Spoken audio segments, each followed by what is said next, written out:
இன்றைக்கி தயிர் குடமிளகா மசாலா பார்க்க போகிறோம். அதுக்கு 2 குடமிளகாய் எடுத்து நீல வாக்கில் கட் பண்ணி அதோட 2 spoon chilli powder, 1 spoon kasuri methi, கொஞ்சமாக கொத்தமல்லி சேர்த்து நல்லா மிக்ஸ் பண்ணி விட்டுங்க.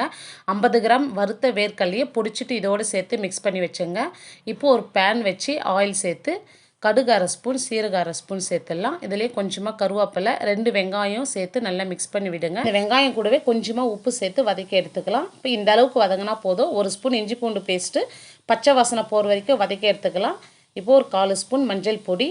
இப்போ நம்ம மிக்ஸ் பண்ணி வச்ச குடமிளகா மசாலா இதோடு சேர்த்து நல்லா மிக்ஸ் பண்ணிங்க. இந்த மசாலாவுக்கு தேவையான அளவு உப்பு சேர்த்து கொஞ்சமாக தண்ணி தெளித்து விட்டு மிக்ஸ் பண்ணி எடுத்துங்க.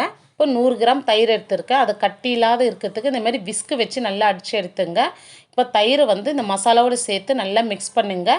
இப்போ உப்பு காரம் செக் பண்ணிக்கணும். 2 மினிட்ஸ் மூடி விட்டால் நம்மளுடைய குடமிளகா மசாலா சூப்பராக ரெடி ஆயிடுச்சு. வீடியோ பிடிச்சிருந்தால் லைக் பண்ணி நம்ம சேனலை சப்ஸ்கிரைப் பண்ணிங்க.